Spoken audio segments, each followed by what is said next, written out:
Cube Radio. En direct à LCN. C'est le moment d'aller rejoindre Richard Martineau dans les studios de Cube Radio. Salut Richard.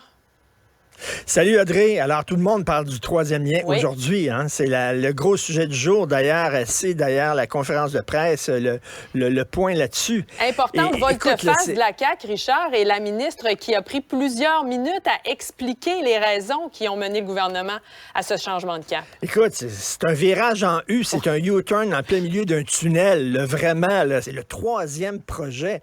Hein? Sa partie, au début, c'était le plus gros tunnel au monde. Ça va tellement être gros qu'il va falloir construire un tunnelier pour creuser ce tunnel-là. C'était les pyramides. Tunnel-là, c'était les pyramides d'Égypte quasiment. Après ça, on va dire, ben écoute, finalement, ça va être 2 tubes, un tube pour le transport commun, un tube pour les autos. Après ça, là, ça va être rien qu'un tube pour le transport en commun.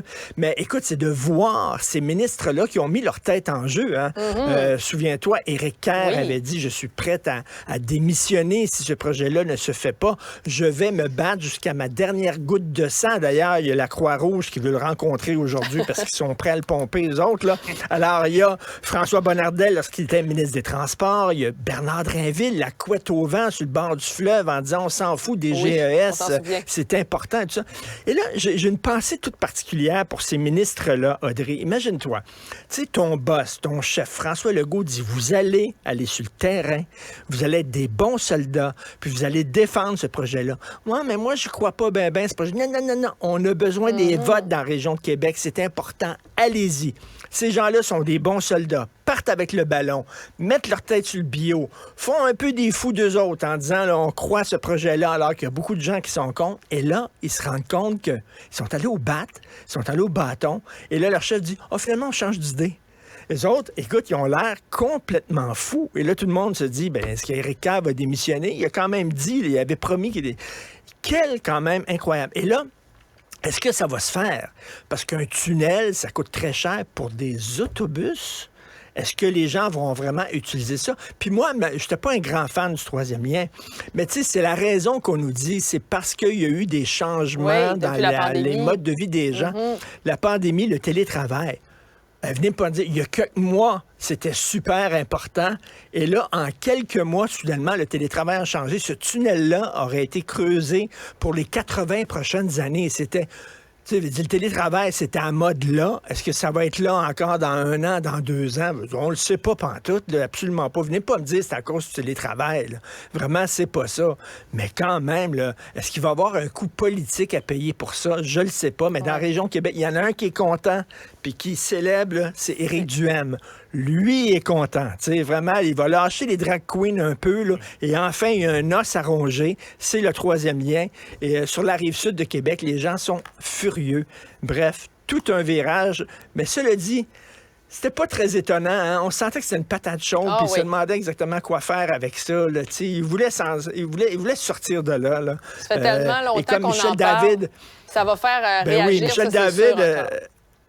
Michel David, dans Le Devoir, il dit ils se sont peinturés dans le coin, puis ils ont décidé de marcher sa peinture. Mais quand tu marches sa peinture, ça laisse des traces, dit Michel David, et l'image est très bonne. Effectivement. Et on sent, comme on le disait, qu'il y avait beaucoup de réactions, des gens qui sont contre à ce projet-là. Il y a des gens qui sont contre aussi la grève des fonctionnaires fédéraux en ce moment parce que ça a des impacts. Là. L'art de se faire des amis, il y a des gens qui vont devoir annuler leur voyage parce qu'ils n'ont pas leur passeport, des problèmes dans le milieu de l'immigration. Écoute, ils travaillent à temps plein, puis il y a des problèmes. Fait que t'imagines, quand ils sont en grève, puis ils sont pas là, ça va être tout croche, là. Alors, il y a des gens qui sont pas contents. Je discutais cette semaine avec le président du syndicat des fonctionnaires de Revenu Canada, puis j'ai dit, tu sais, habituellement, quand les gens font de la grève, puis des fois, il y a des automobilistes qui passent, puis ils font pout pour vous appuyer. J'ai dit, vous n'aurez pas beaucoup de pout. Il dit, j'en entends quand même des petits pout.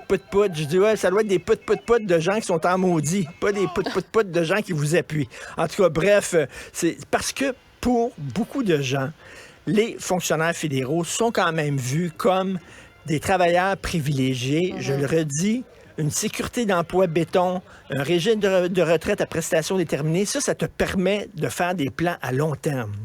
En disant, je vais m'acheter une maison, je vais m'acheter un condo, puis je sais que je vais avoir ma job dans 5 ans, dans 10 ans. Je sais que quand je vais aller être à la retraite, même si la bourse se plante, je vais quand même avoir les bons chèques et tout ça.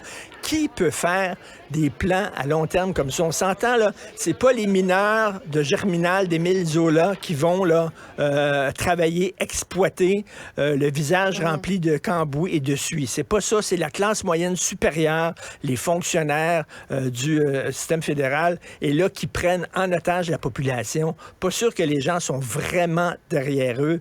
On espère que ça va se régler rapidement, mais là, je parlais de patate chaude tantôt, c'en est une. Patate chaude, c'est dans les mains de Justin Trudeau.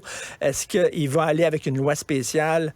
On ne le sait pas, mais bref, il y a beaucoup de gens de mécontents. Absolument. C'est 85 000 demandes de passeports, entre autres, par semaine qui ne sont pas traitées. Si la grève se poursuit, on risque de rejouer dans le même film que l'été dernier, là, en ce qui a trait au passeport. Tout à fait. Puis dans leur demande, ils demandent une prime spéciale de 2,50 quand ils travaillent après 4 heures. Oui, ça en fait C'est difficile de travailler après 4 heures. C'est dur.